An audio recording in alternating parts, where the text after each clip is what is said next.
There, we're ready to go. Good morning to everyone. Thank you for attending the Water and Sewer Utility Committee meeting today, Thursday, March the 14th. I'll call the meeting to order. And can we have a motion for approval of the agenda? By Councillor Matart, second by Mayor Brown. Any declarations of conflict of interest today? No, seeing none. We'll go to number 4, the adoption of the previous draft minutes of February 13th, 2024. Moved by Councillor Matart, second by Mayor Brown. Any business arising from the minutes? I have a couple of questions there, so if we can go to A, and we'll go to the utility manager, Richard McEwen, for an update to Malpeque Station roof, please. So with the Malpeque Station roof, we've been trying to get some more estimates on doing a quick repair on it. And in reviewing it, it looks like most of the roof needs to be redone. So I suspect at the next committee meeting, I'll be bringing back a recommendation that we actually need to address the entire roof. So we're probably back to looking at the full slate replacement in the near future, and I'll bring that back to the committee. Thank you for that, Mr. McEwen. Now, when you say about the full slate committee, or full slate, I noticed in our capital budget, you had a certain amount of money. Was that for the roof, or was that for upgrades of the building itself? It looks like that will be for the roof. Okay. So again, we have the option to go with a asphalt. I mean, I know we'll have to discuss this at the next meeting. I mean, that'd be the least expensive, I believe, but again, I guess it's better to get the quotes in first, and I'm sure you can get a quote for slate and asphalt. I mean, you think the whole roof needs to be done? I was overlooking at it and I seen the tarps, but I wasn't sure if the whole thing needed to be done or not. Yeah, the last time we had a roofer in to provide us with an estimate, he felt that there was far more of it now that needs to be replaced than could be salvaged.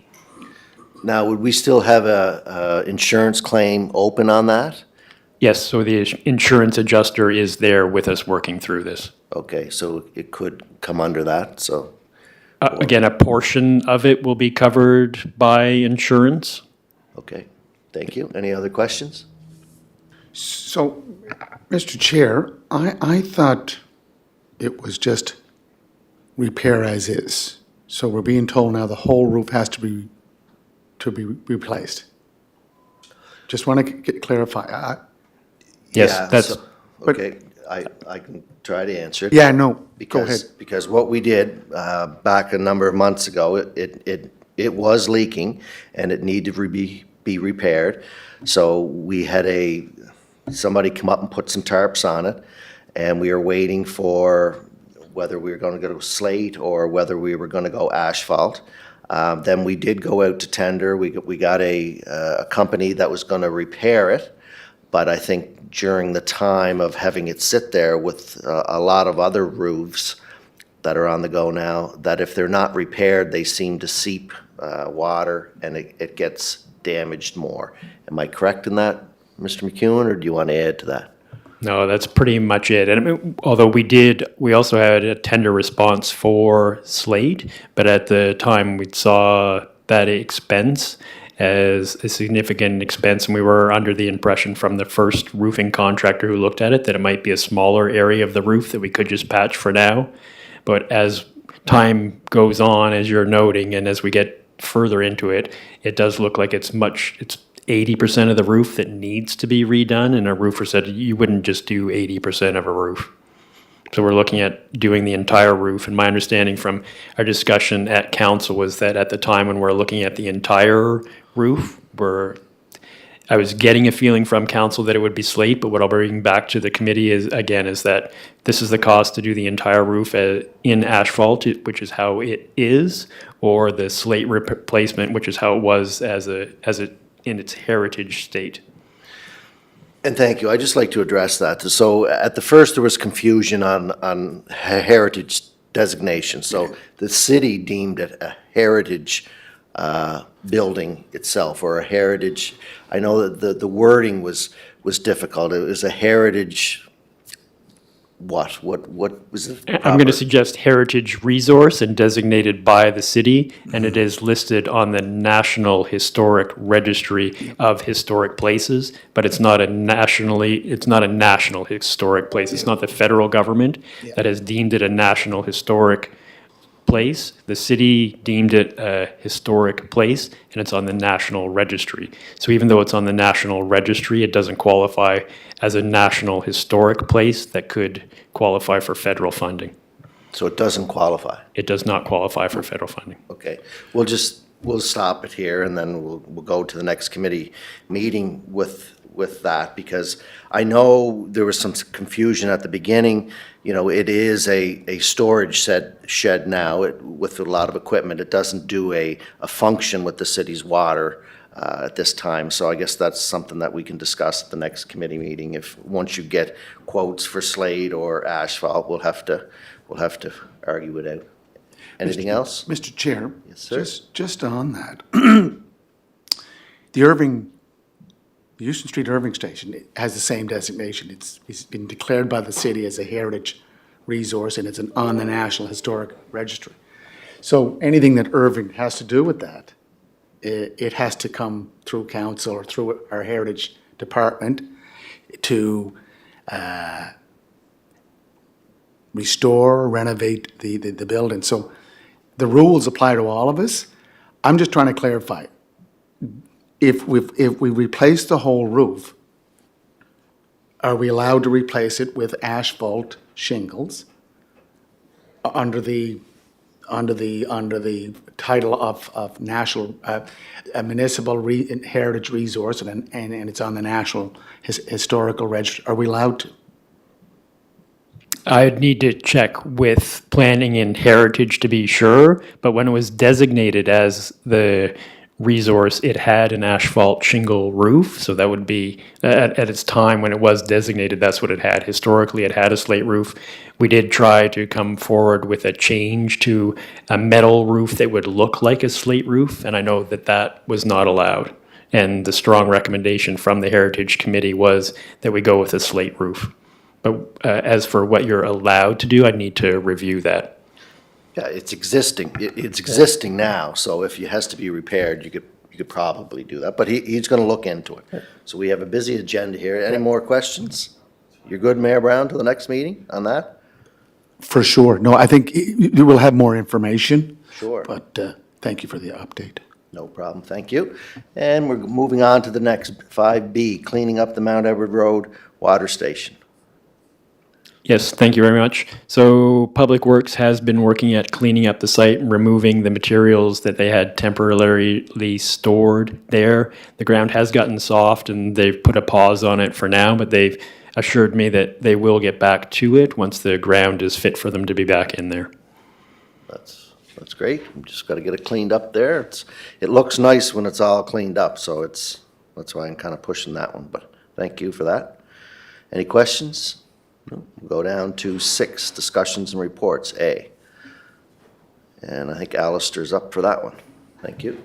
Yes, so my report this afternoon is following up on some work we've been doing over the last year with the Nature Conservancy of Canada, and in November, Council did approve a resolution to sign a MOU exploring the completion of an application that would list the wellfield sites under the other effective area-based conservation designation, with the understanding that we'd come back to this this committee with the final application to get final council approval to move forward again to list that under the provincial designation. For this, we have looked at the wellfield sites, taken out any sections of the parcels that may be used for future development, like a solar farm or future utility buildings. So those areas have been removed and would not be considered under the designation. They allow for just a partial listing of different parcels under this.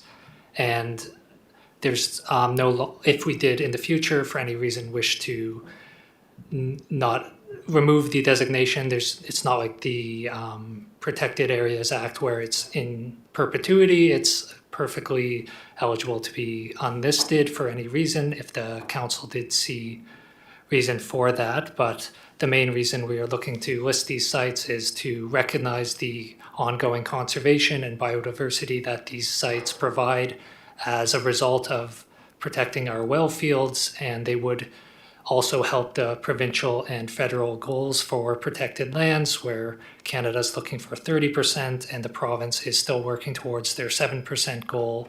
So it's a good opportunity to have a good news story where we're celebrating this conservation, the biodiversity that's already taking place. We would likely be the first municipality in Atlantic Canada to use this designation for a wellfield site. And we also have Lana Campbell with the NCC here today if you have any further questions about the process, but it's my understanding the attached application and wellfield maps are at a state now where the province could approve, assuming the council is willing to move ahead. Thank you, Alistair. I'm just wondering, do you have a picture, or you can put it up on the screen, what you're looking at? Like, there's a certain zone around the well fields, right? So we have 4 well fields?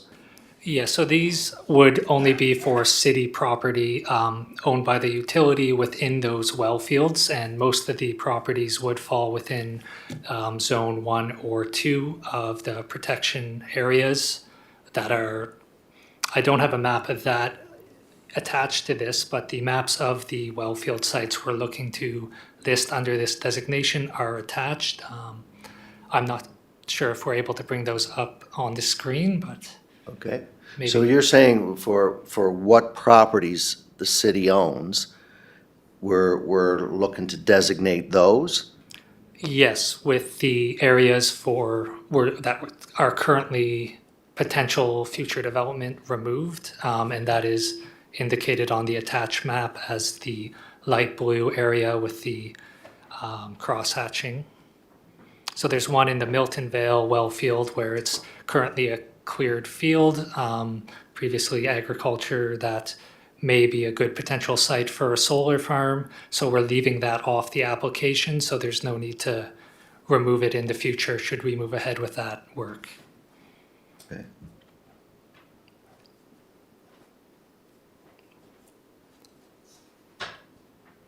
So I'm just looking at the maps there now. So everything in red the city owns, is that, am I correct in that? Yes, that's correct. Okay.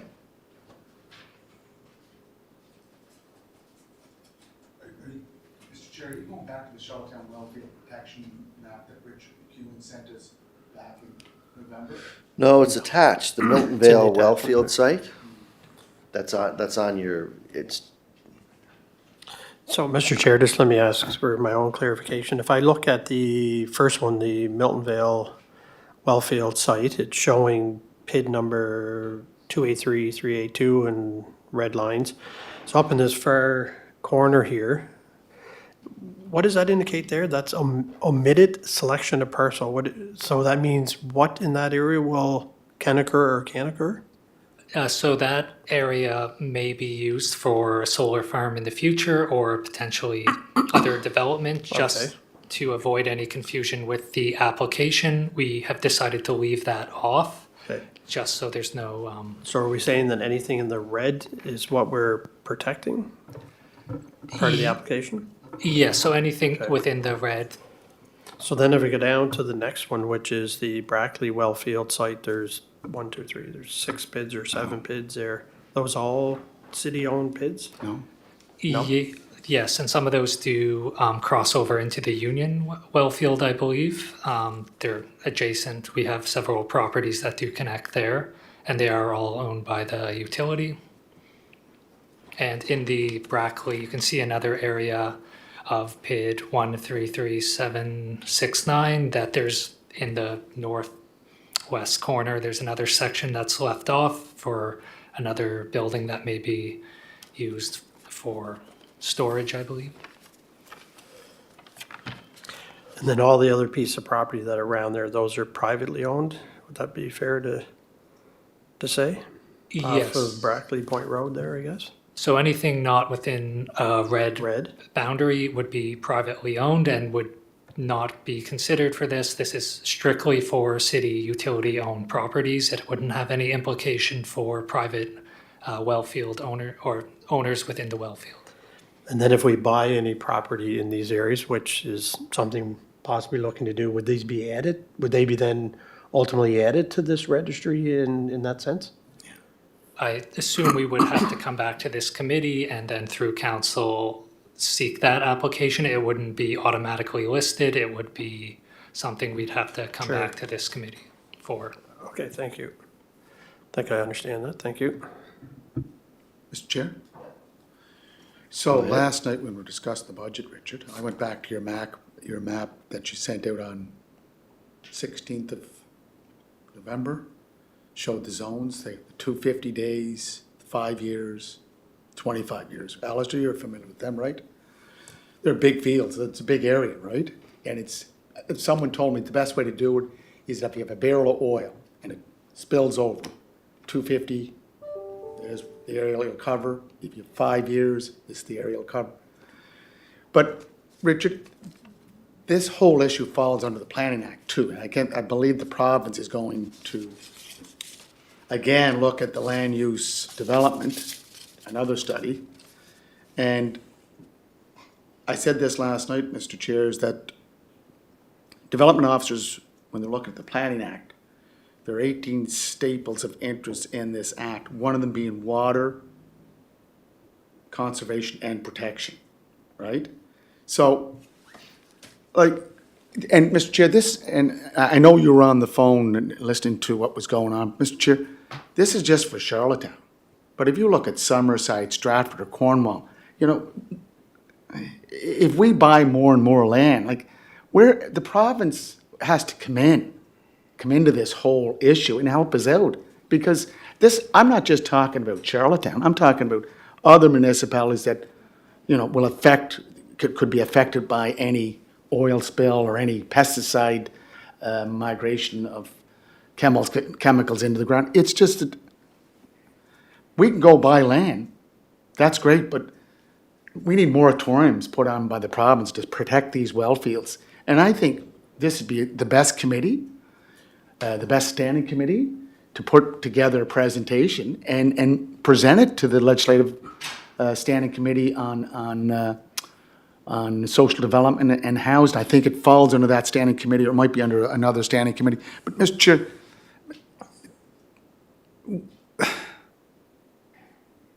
we can spend millions of dollars buying land, but other municipalities just don't have that capacity. And I'm looking at we're all sharing the same water. We have underground wells. So we don't have lakes, we don't have rivers, all our water comes from underground wells. So if someone pollutes it, eventually it's going to be polluted somewhere else. So is there an appetite, Mr. Chair, to Well, do something?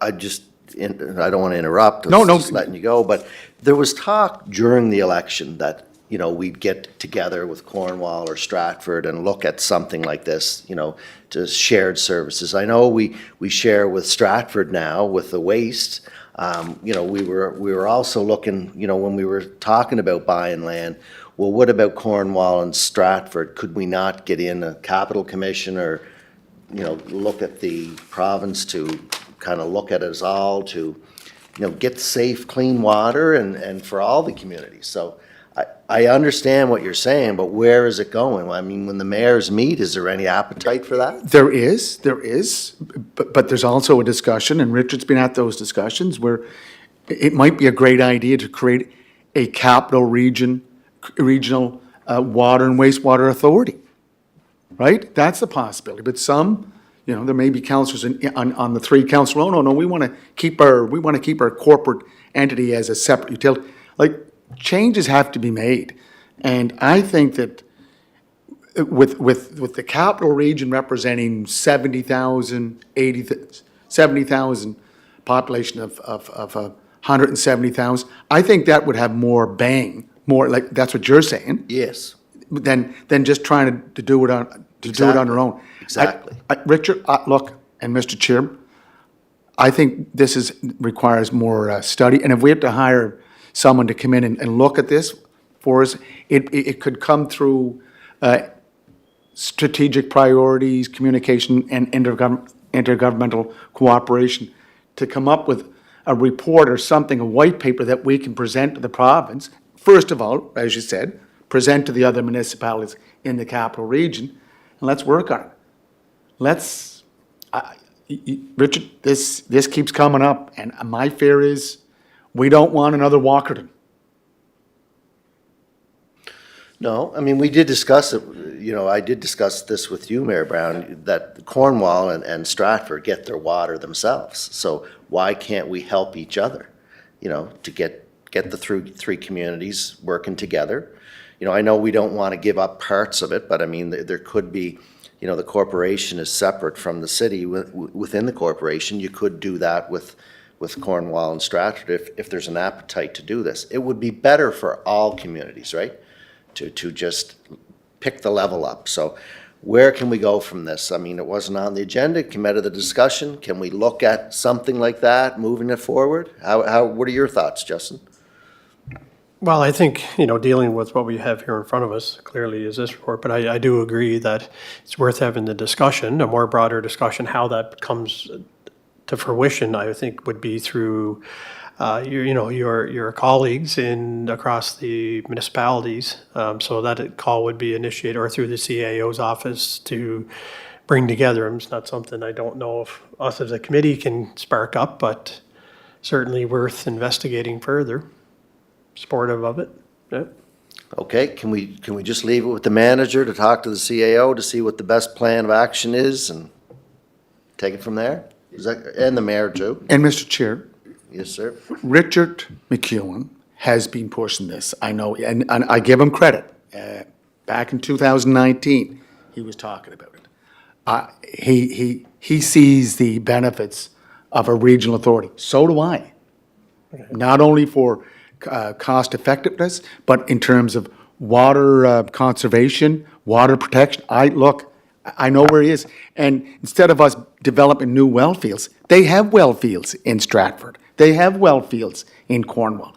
Our lines go right to the bridge, Hillsborough Bridge, and our lines also go to the North River Causeway. Boundaries between all three communities. So, look, Mr. Chair, I will, Richard and the CAO can speak, and then we do have a regional mayor's meeting coming up. That'll be the top of the agenda, but I give the chair, the manager credit. He's been trying this, and I think he's been beating the drum louder than me.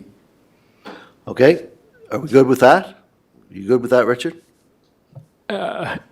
Yes, we have gotten off topic, though. I mean, what's before you today, these are the lands that the utility, the city of Charlottetown, already owns, and simply looking to help with recognizing that these are lands that we own and we do currently protect them for our water supply.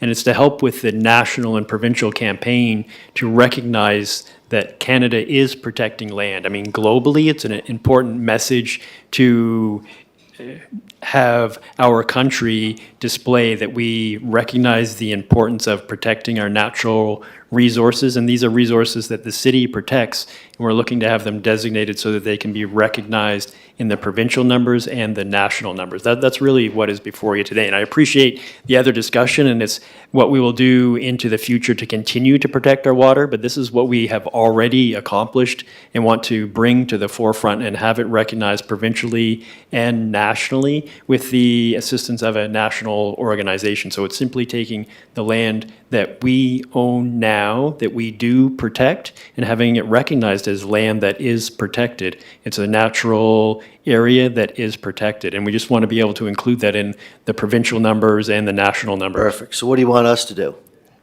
So what is before you today is the question to confirm that you still want that commitment, and then we bring a resolution forward to council saying, okay, Yeah, I thought we did. I thought we did do that, though. So what was done at council was that we entered into a memorandum of understanding to go down this path. Okay, now we're coming out of the path and we want to go, okay. Now we've had. Move it.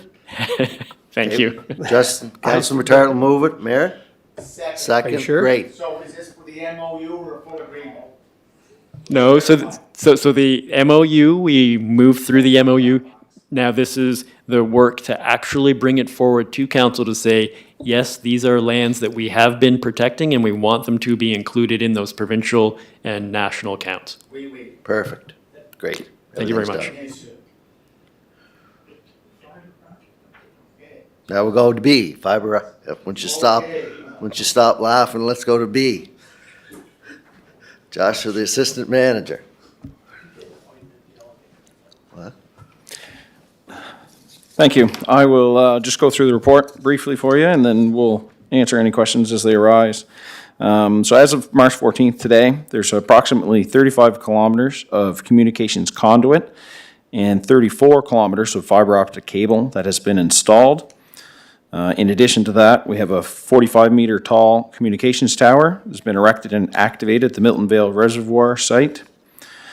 There's approximately 650 meters of conduit and fiber optic cable remaining to be installed. This is the connection with the existing network to the pollution control plant.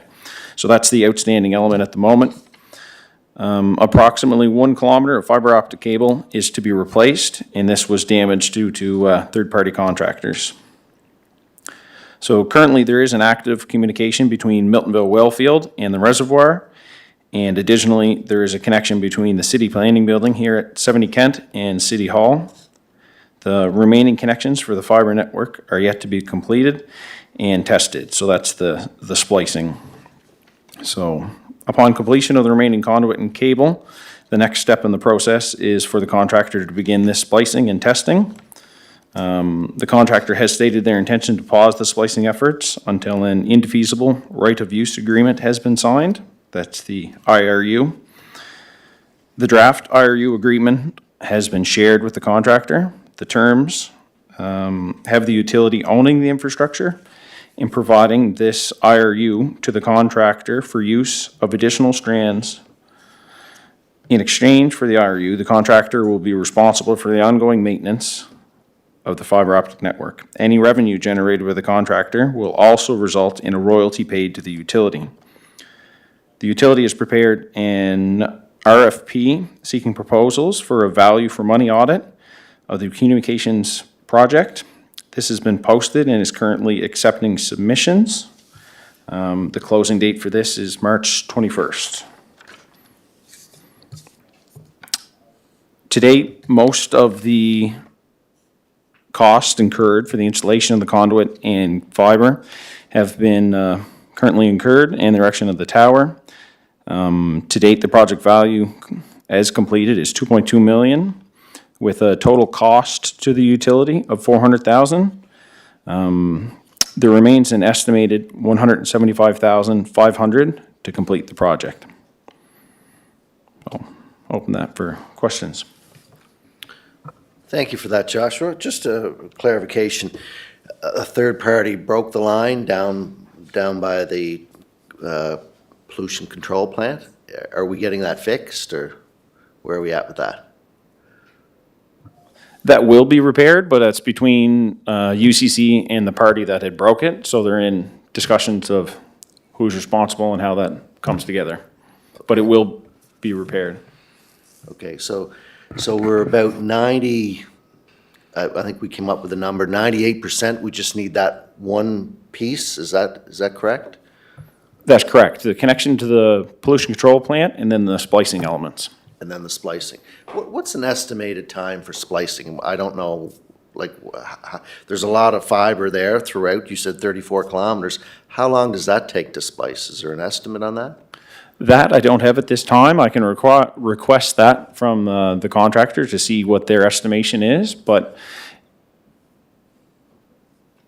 I'll request that. Okay, because we want to get to the end here. You know, this has been going on near 4 years, and there's a lot of balls in the air, so it's just like, well, we can't get it spliced. There's got to be, you know, the question was asked the other night about a contract that would have to be discussed in a closed session where we are, and I think that has to do with the splicing aspect. Am I correct on that? So, Correct. okay. So we have to get this contract underway Review, here and yeah. get this stuff going. I mean, there's delays. I know we're going out for what the mayor had wanted. Does that stall this? You know, when we're going with that, with what you asked for, Mayor Brown? Did you want to speak first? Go ahead to that question. Mine's just a, go So, ahead. Mr. Chair, just to clarify, so we did say EOI, I think you went out with an RFQ, correct? Correct, yes. Mr. Chair, I think you heard in Joshua's presentation that UCC said that he will not finish it until the IRU, the indefeasible right to use, is signed. No, I thought we made it quite clear. We would do the third-party independent audit review, which would include splicing, which would mean that everything's connected, and then we'd look at the results of that third-party review. How long it will take, it depends on the cooperation from the contractor. And when you say that the city's only on for $400,000, 1.6 million came from the federal government, correct? Yeah. So, and what's the investment from the contractor?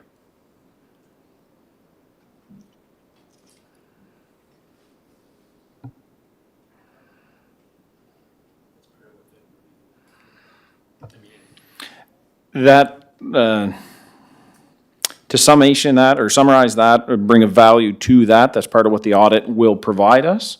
So we'll have to wait and see. Chair, I appreciate your appreciation. We've been dealing with this for 4 years.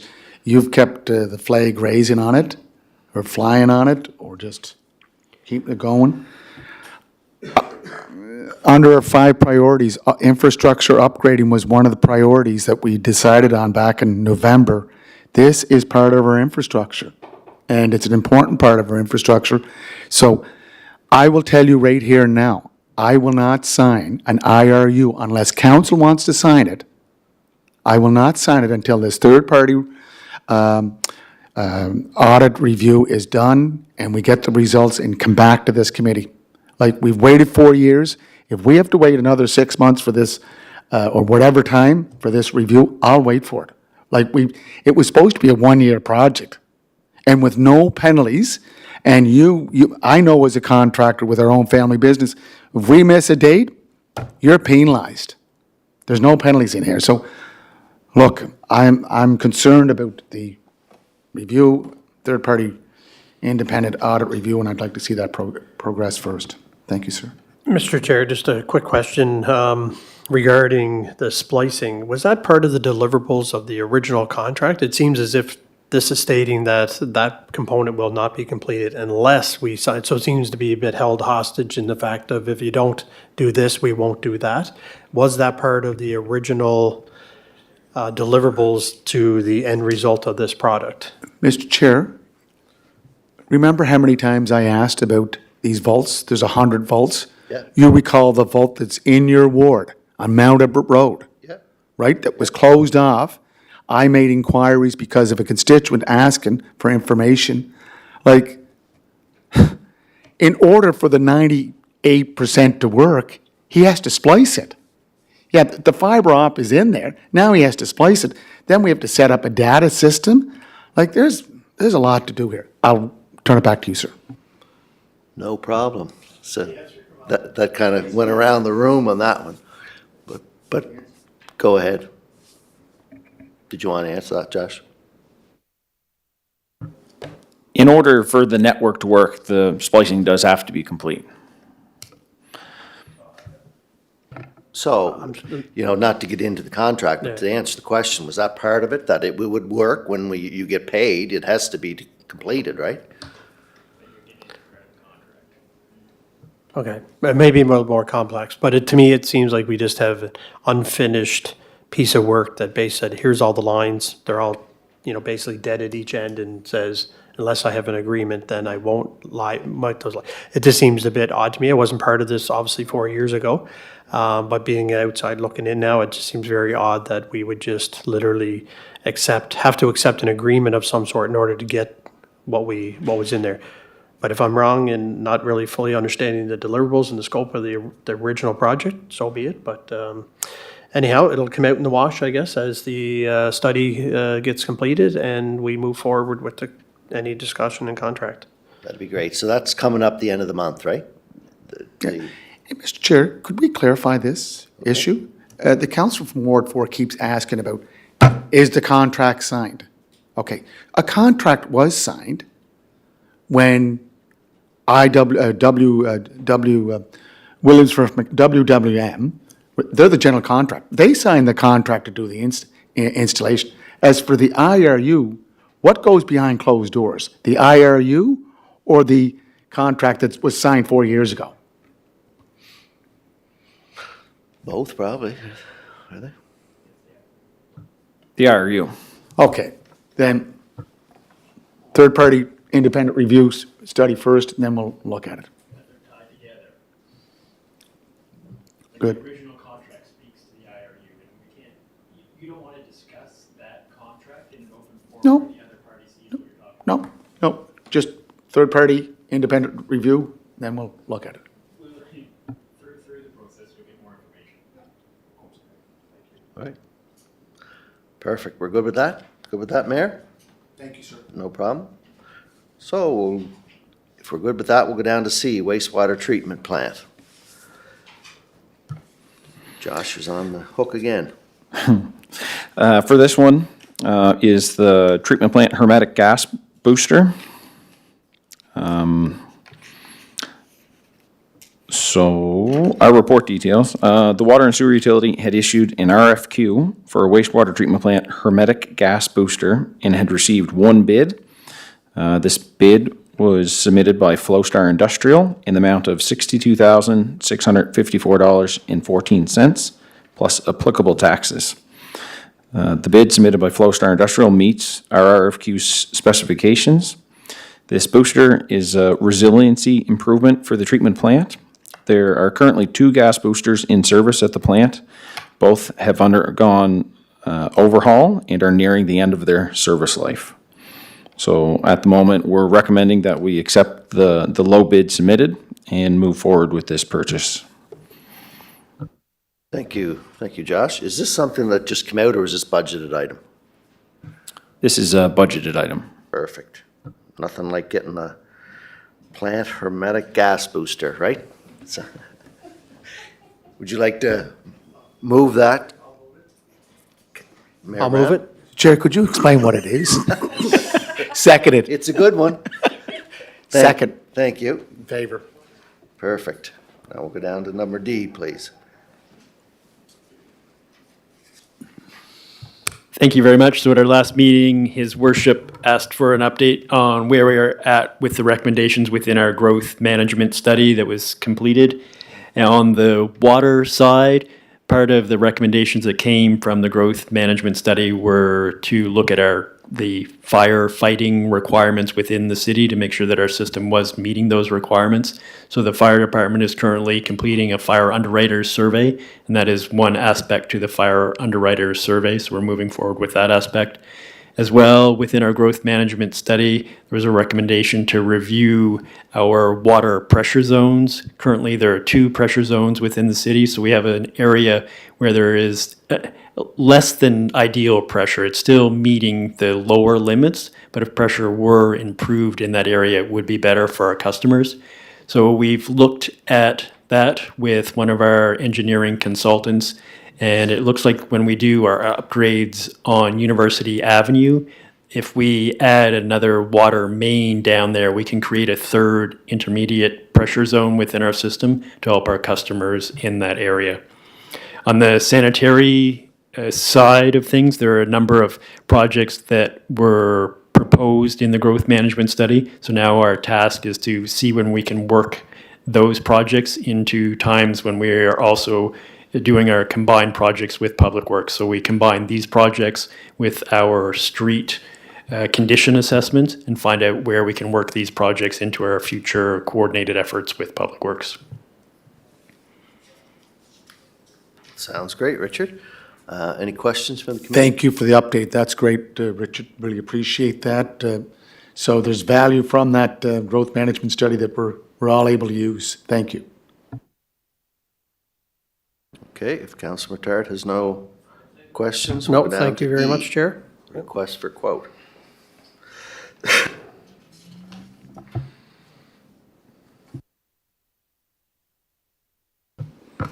Thank you. Getting a lot of FaceTime today.